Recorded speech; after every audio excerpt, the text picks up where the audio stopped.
Bueno, la idea sería entonces hoy ver lo que es el reconocimiento de rostros, que es un problema nuevo, porque va a tener ciertas dificultades con lo que sería nuestro dataset. Ya no vamos a contar con un montón de fotos de cada persona, sino con a lo sumo 2. Entonces, los objetivos de la clase de hoy son analizar el problema de reconocer rostros, comprender la lógica de la red Siamés y entender la redefinición del costo, porque el costo ya no va a ser el mismo como lo hacíamos antes, que era el costo logístico o el costo cuadrado promedio, sino que va a cambiar un poquito para adaptarse a nuestro problema. Sí, entonces, el problema, bueno, tendría dos formulaciones. Si tuviésemos solo una comparación, tenemos una foto y, por ejemplo, se nos está preguntando si la versión en esta foto es cierta otra persona, por eso ponemos acá Juan, si no lo sabe. Sacamos una foto de una persona, por ejemplo, y queremos saber si esa persona es tal otra persona. Bueno, eso sería la verificación de rostros, no sería el reconocimiento. ¿Por qué? Porque es una comparación uno a uno. Entramos con una foto y lo comparamos con una sola persona. O sea, esta sería la foto de la persona. Y voy a comparar contra contra lo que yo haya aprendido, que es, por ejemplo, ahí se pregunta Juan. Entonces hago una sola comparación. No se compara esa foto con el resto de mi base de datos o el resto de mis personas. Se hace una sola comparación. En el reconocimiento, lo que va a pasar es que voy a tener varias clases y lo único que voy a tener es simplemente la foto de la cara de la persona, que voy a tener que saber a qué persona le corresponde. Entonces voy a tener una comparación uno acá. Voy a entrar con una foto todavía, que va a ser la foto de la persona, pero K porque mi base de datos va a tener K personas diferentes. Entonces, por ejemplo, vamos a decir que está Juan, está Pablo, está Hernán,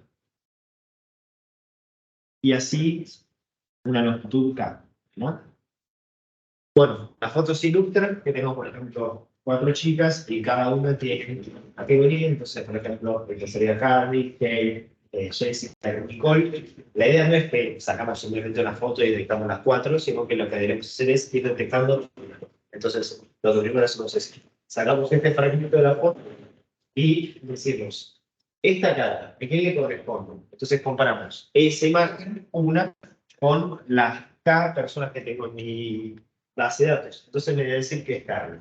Saco otra, me voy a decir que es Kate, Jessica, Nicole. Así serían las 4 veces. La idea no es mandar todo de una, sino ir haciéndolo por partes, ¿no? Si quisiesen hacerlo más ilustrativo, en las K comparaciones, yo tengo la foto de una sola persona y quiero saber a qué persona le corresponde. Por eso la conversión 1 a K.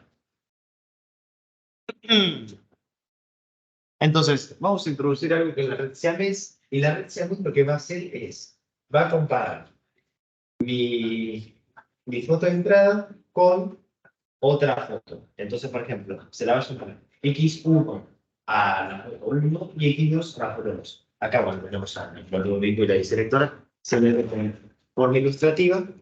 Entonces, lo que tendríamos es, entra una foto del Ludovico y va a salir un encodeo del Ludovico, que se va a llamar FX1. Y entra una foto de la directora y va a sacar un encodeo de la directora, FX2. X1 y FX1 y FX2 son embeddings o encodeos de, bueno, estas dos fotos. La idea es que con estos encodeos lo que yo voy a poder hacer es ver si son similares o no. O sea, si tengo dos fotos del Ludovico, se supone que los encodeos deberían ser similares, porque estamos hablando del Ludovico. Si tengo fotos del Ludovico y mi selectora, estos encodeos entre sí son diferentes. Cuando nosotros en la diferencia de estos encódigos, puede haber una gran diferencia porque se corresponden a imágenes diferentes. Este pequeño bloque que dice ConvNet sería una red convolucional que se mete entre medio. Entonces, lo que hacemos es agarramos una red preentrenada convolucional, como los que ya hemos visto, AlexNet, NetNet, cualquier red que ustedes quieran, que esté entrenada para clasificación de objetos o que al menos haya visto rostros. O sea que esta parte de mi modelo ya está bastante sintonizada con lo que sería la detección de rostros. Y lo único que yo tengo que verificar es esta última etapa de salida para que los embeddings salgan bien. ¿Se entendió? O sea, no voy a hacer un entrenamiento de cero, sino que lo que voy a hacer es un fine tuning de las últimas dos capas. O sea, estas grandes capas, que podrían ser una capa, es un montón de capas apiladas de la red convolucional, no las voy a tocar. O al menos voy a intentar no tocarlas. Entonces, ¿qué pasa? Cuando estamos trabajando con lo que es el reconocimiento de rostros, tengo fotos limitadas. Entonces, voy a tener una foto que la voy a llamar el anchor, que va a ser como una foto de entrada. Entonces, el anchor va a ser la persona que yo quiera detectar. Después de tener un positive que va a ser una foto de la misma persona, pero no es exactamente la misma foto. Entonces tenemos la foto del Ludovico, que es el anchor, es la foto que quiero verificar si me corresponde al Ludovico. El positive, que es una foto del Ludovico, que no es la misma. Vamos a hacer así, con verde. Y después tenemos el negative, que es una foto de otra persona simplemente. Y también está en nuestra base de datos, ¿no? Entonces lo voy a hacer con nariz. Entonces, el ancho y el positive corresponden a la misma persona, son diferentes fotos, están una en negro y otra en verde. El positivo y el negative corresponden a diferentes personas, son diferentes fotos, y el ancho y el negative a diferentes personas, son diferentes fotos.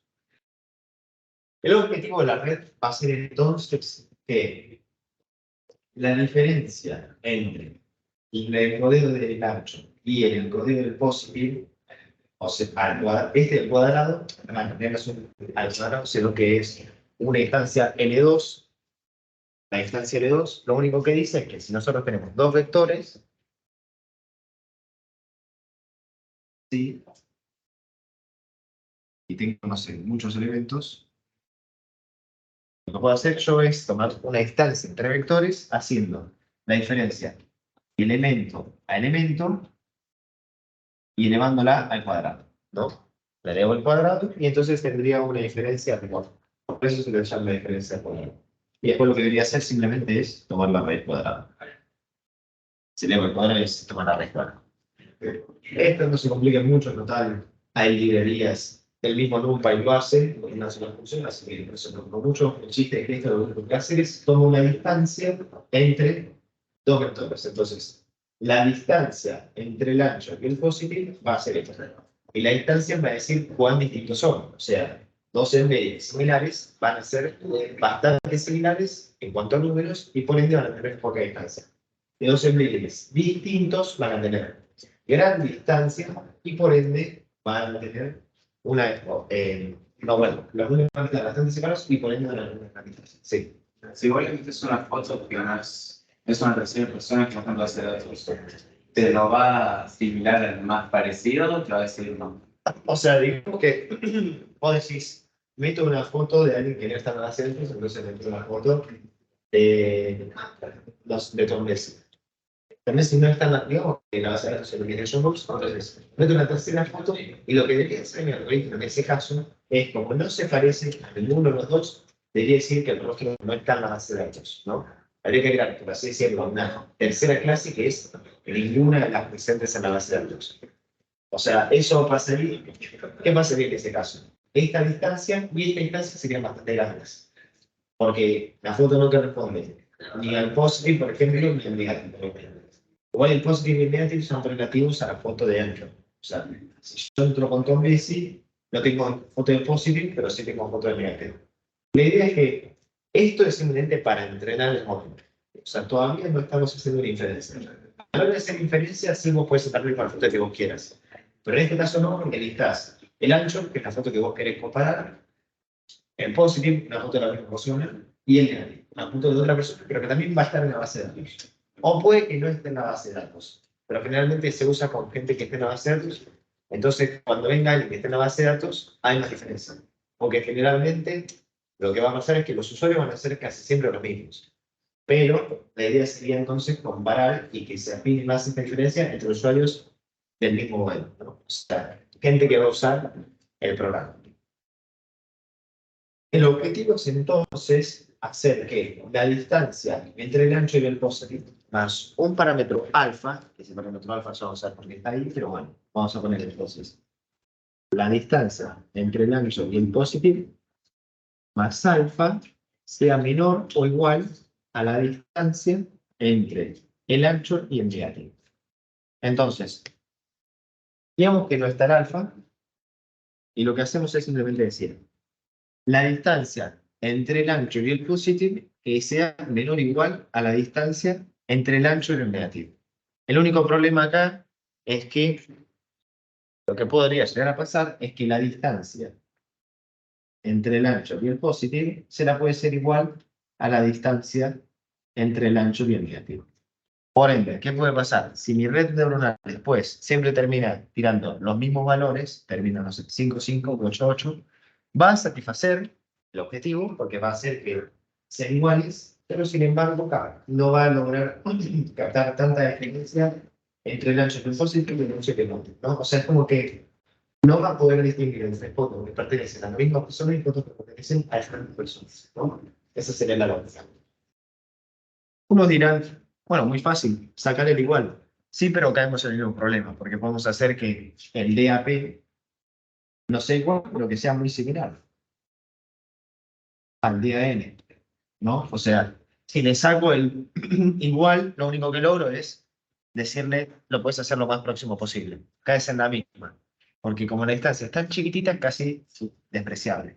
Por ende, veríamos este alfa, que lo que va a hacer es decirle a la red neuronal, bueno, a mi modelo en realidad, no a una red neuronal, que maximice esta distancia, o sea, que esta distancia la haga más grande, cosa de que cuando esta distancia, que se supone que es un poco más chica, le sume un alfa, que me va a decir cuál lejos deberían estar, tiene que seguir siendo menor o igual a esta, ¿no? Entonces, lo que pasaría, si estas dos son iguales, yo le sumo alfa a esta, dejan de ser iguales. Y ya no se va a cumplir esto. Porque me va a quedar, por decirlo, 1 más alfa igual a 1. Entonces me va a quedar alfa, y alfa no es obviamente, alfa no es menor o igual a 0. Alfa es mayor a 0. Y si son bastante similares, lo mismo. El chiste de alfa lo que va a hacer es que le va a decir a mi modelo cuánto va a tener que separar lo que es positivo de lo que es negativo, de lo que es lo positivo de lo negativo, ¿no? O sea, ¿cuándo le ponemos positivo? El alfa generalmente es el automedial. Se lo puede, o sea, puede ser algo chiquitito como 0,001, 0,003, depende de cuándo tienen las distancias. Es como, es el hiperparámetro que siempre terminamos estudiando, no es el mismo igual que el ratio de aprendizaje, son dos cosas diferentes. Pero bueno, generalmente no se le pone valores muy grandes, a menos que tu red no logre, o sea, mientras más chiquito el alfa, le estás diciendo que hay menos distancia. Mientras más grande, le das más tolerancia. Si le pones un alfa muy grande, simplemente estos terminan siendo iguales, pero cuando pusiste un alfa tan grande, lo que terminas haciendo es que esto no le dé tanta bola porque total el alfa te lo compensa. Mientras más grande el alfa igual, el chiste es que vas a hacer que estos dos sean todavía más distintos. Porque para que este siga siendo menor que este, esto tiene que ser mucho menor y esto mucho mayor. ¿Se nota? O sea, si acá tenés 100 y acá tenés 20, y acá tenés 110, 100 más 20 te da 120 y acá te da 110. Por decirte algo. Si esto es 100, esto es 20 y esto es 110, 120 no es menor o igual a 10, a 110, y por ende lo que vas a intentar hacer es que este 100 sea más chiquito y este 110 sea más grande. No vas a tocar este 20. El alfa se queda. Porque la lógica es que el alfa es un hiperparámetro, no lo que pasa. Objetivo sí es el caso, bueno. No, tu objetivo es que estos dos sean lo más diferentes posibles. O sea, que la distancia entre el ancho y el positivo sea lo menor posible, por lo tanto que la red entienda que son la misma persona y que la distancia entre el ancho y el negativo sea lo mayor posible. Entonces se entienda que son dos personas distintas. Okay. Yo te quería poner un ejemplo, porque no entiendo si es por porcentaje, como es. Ponele que tenés dos mellizos. Sí, Uno tiene sobrepeso, cachetudo, y el otro es flaco raquítico. sí, Ok. Va el flaco y se levanta y bueno, ya tenés una base de datos. Después viene el cachetudo y dice que quiere hacer. sí. Le da un 80. ¿Te lo toman esa persona o qué random tenemos? Si le da un 80%. Claro, nosotros elegimos el porcentaje de acierto de personas. Eso lo puedes elegir al final. Bueno, En este caso en concreto, por ejemplo, teniendo personas que son bastante similares, porque me estoy diciendo que son mellizos, entonces lo que deberías hacer, por ejemplo, es en el entrenamiento, te das estos ejemplos complicados en los que tenés. El ancho sería un mellizo. Lo voy a dibujar, más o menos. Entonces, digamos que el ancho sería la persona A, ¿no? Una persona así, con la nariz, con la cara. El positive sería otra foto del mismo mellizo. Entonces tengo algo así, es otra foto, digamos, ¿no? Y después el negative es, por ejemplo, la foto del otro mellizo. O sea, del que no es este. Como son mellizos van a ser bastante similares, pero algo tienen que diferir. Entonces capaz que este tiene satélite, digamos, en todas las fotos. El punto es que, como estos son mellizos, son muy parecidos para el ojo humano y para la máquina, lo que hace hacer es que tu modelo se entrene bastante bien, porque va a tener que ser bastante fino a la hora de describir estas personas, que son recontra parecidas. El chiste de esto es que cuando se dice el ancho del positivo y el negativo sobre todo, tenés que elegirlo de tal forma que se le haga muy complicado al modelo para aprender. O sea, se le ponen personas que son totalmente distintas en cuanto a los embeddings, lo que va a tener pasando es que el modelo, haciendo pocos cambios, va a lograr hacer la métrica. Si le pones personas que son muy similares, pero muy similares en cuanto a embeddings, el modelo se va a tener que esforzar demasiado para que estas distancias se maximicen o minimicen. Y entonces vas a tener un modelo más robusto y con mejor rendimiento. Entonces, en el caso de los mellizos, lo que te convendría es que el mellizo que no es el mismo lo tomes como negativo y el mellizo que quieres detectar como ancho y positivo. Y de esta forma hace que el modelo sea bastante robusto porque con una persona que es muy parecida, le estás diciendo que es diferente. Entonces, va a buscar cosas muy finitas. Voy a buscar la diferencia. Si no encuentro la diferencia, igual. Bueno, sí, son exactamente la misma. Es como si Siempre hay algo. tiene que haber alguna diferencia, a menos que postas sean gemelos iguales. Ahí habría que ver cómo se lo trata. Pero muy probablemente con que tengan, no sé, por decirte algo, un poco correa la nariz, ya podría llegar a cambiar bastante. O que tengan ojos de diferentes colores. O sea, va a ir bastante a lo fino el modelo. Pero va a intentar buscar la diferencia entre las dos fotos. Entre la foto del mellizo A y el mellizo B. Bueno, entonces, ahora tenemos que redefinir el costo, porque ya no es igual que antes, y lo vamos a redefinir como el máximo entre lo que teníamos antes y cero. A ver, esto es bastante importante, así que lo vamos a explicar. Ese máximo no salió absolutamente de la nada, sino que es esta ecuación. Si nosotros recordamos, teníamos DAP más alfa, y teníamos menor o igual a DAN. Si pasamos el DAN restando, queda menos DAN, va a quedar menor o igual a 0. La idea es que mientras eso se cumpla, estamos haciendo todo bien. Entonces, mientras DAN sea menor o igual a 0, estamos haciendo todo bien. Este sería mi objetivo.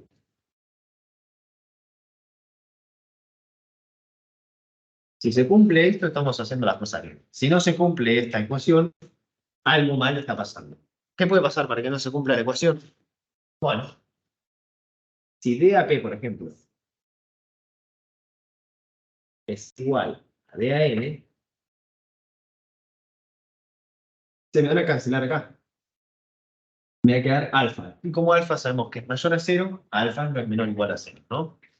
O, por ejemplo, si DAN no es lo suficientemente grande y DAP es mayor a DAN, si DAP es mayor a DAN, me va a quedar que esto es un número positivo. Porque es como decirte, A es mayor que B, entonces A menos B es mayor a 0, ¿no?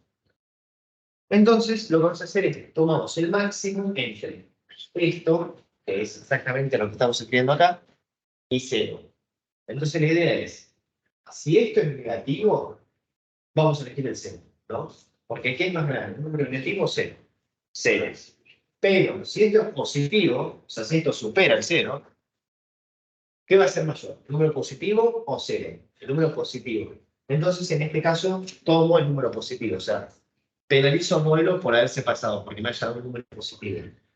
Entonces después lo único que hago es, hago la suma para, bueno, hago el costo en realidad de todas estas milipérdidas para cada uno de mis anchos, positive y negative, que tengan miradas, ¿no? O sea, yo defino un dataset con ciertos anchos positive y negative, como lo habíamos dicho antes, tengo que determinar cómo elijo las parejas, y así lo que voy a hacer es que después computando la relación de gradientes, o sea, tomo las derivadas con respecto a esto, mi modelo va a lograr optimizarse para que este costo sea mínimo. Y que por ende siempre se satisfaga este objetivo.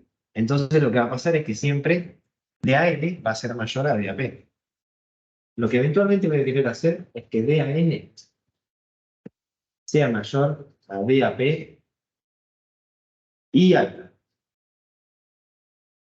O sea, volvemos a esto,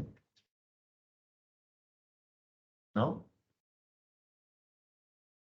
¿Se ha entendido esa parte? O sea, redefinimos la pérdida para que sea el máximo entre esta diferencia y cero. Entonces, si es negativo, va a elegir el cero, pero si es positivo, va a elegir esto antes que el cero. Entonces se lo penaliza. Si satisface la métrica, no lo penalizo. Si no la satisface, sí lo penalizo.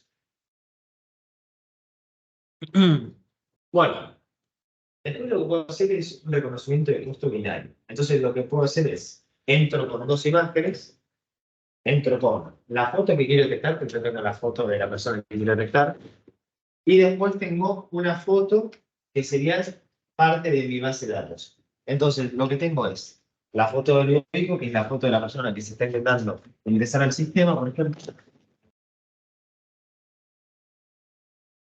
Y después tengo la foto de otra persona, que esa ya está en mi base de datos. O sea, esa no es la que acabo de sacar. Lo que voy a hacer es entonces, lo paso por mi red convolucional, lo paso por la red neuronal final, y después lo que voy a hacer es una diferencia de cada uno de estos elementos y lo voy a multiplicar por el peso que la asigna hace. Entonces, lo que voy a terminar haciendo es, cada uno de estos me va a producir un encodero.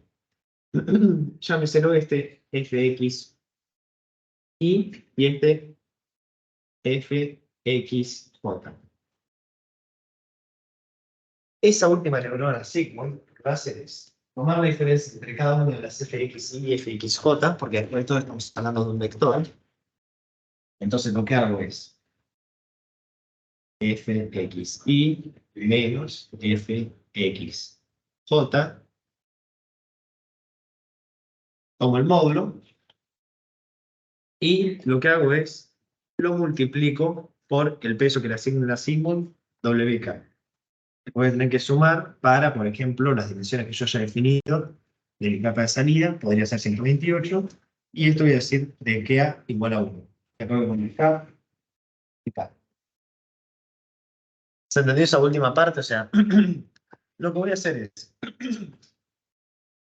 entro con mi encodeo de la persona I, le resto el encodeo de la persona J, y esto lo voy a tener que hacer para cada una de mis K dimensiones, o sea, para cada uno de mis K elementos. Porque cada uno de estos vectores tiene longitud 128, por decirlo, ¿no? A eso viene este 128. ¿A cuánto es la longitud de cada uno de mis vectores? Entonces, al tomar esta diferencia de cada uno de los elementos, tomo el módulo y después lo multiplico o pondero por el peso que le haya asignado la sigmoid, que es un peso que va a tener que aprender, ¿no? Entonces, la idea es que después de todo eso, yo después lo puedo pasar por la creación de sigmoid y después puedo decirle, bueno, ¿es un 1 o es un 0? O sea, ¿era la misma persona o eran distintas personas? La idea es que esto después me va a volver. Bueno, si quieren, le damos el amigo del bias, bajamos ahí, y esto lo vamos a llamar Z. Después lo que hago simplemente es a Z, hago P de Z, como hacemos siempre, y esto me va a dar una probabilidad. Esto va a ser la activación final. Y esta probabilidad me va a decir la probabilidad de que esta persona sea esta otra persona. O sea, que el único sea ese vector. Que debería ser cero, ¿no? ¿Qué va a pasar? Un dato de color, por así decirlo, es que esta foto de abajo técnicamente siempre va a estar precomputada. Porque piénsenlo, si nosotros ya tenemos todas las personas que están en nuestro dataset y por ende ya tenemos absolutamente la foto de todas las personas que van a poder entrar a nuestro sistema, que todos estos embeddings que se hacen en esta parte ya van a poder estar computados. Lo único que nunca voy a poder precomputar es las fotos que se toman al momento. Esta sería la foto que entra ahora y esta sería una foto de mi base de datos. Todo esto ya fue precomputado, porque técnicamente esta foto siempre la tuve en mi base de datos. Sin embargo, esta otra foto nunca la tuve porque es una foto que se acaba de sacar en el momento. Entonces, esta otra parte la voy a poder precomputar y esta otra no. Lo que voy a tener que hacer es entonces hacer una comparación con este y con todos mis K elementos de mi base de datos. Entonces, al lógico lo voy a tener que comparar con las K personas que están en mi base de datos. Las K comparaciones de las que estamos hablando al principio. Y para cada una de esas K comparaciones, se supone que lo que voy a hacer es decir 1 o 0. La idea sería que no me dé 1 más de 1, si no sería como una misma persona, son 2 personas. Si el modelo está bien hecho, voy a comparar al lógico con las K personas y solo una etiqueta me va a sacar que sea cuando lo compare contra lo lógico mismo, no contra otra persona que no sea. Entonces, como ruta de aprendizaje, lo que vimos fue el reconocimiento de rostros y más que nada, lo importante fue que podemos redefinir el costo y adaptarlo. Bueno, esto se llama pérdida triple porque tenemos 3 factores que involucran, o sea, que influyen al costo. Tenemos el ancho, el positivo y el negativo, que se cuenta como el costo es en función a 3 cosas, ancho, positivo y negativo. Y bueno, esta pérdida triple lo que nos deja hacer es flexibilizar el modelo para que ahora minimice o maximice la distancia entre 2 fotos o 2 personas. ¿Quedó alguna duda o algo? ¿No? Ok.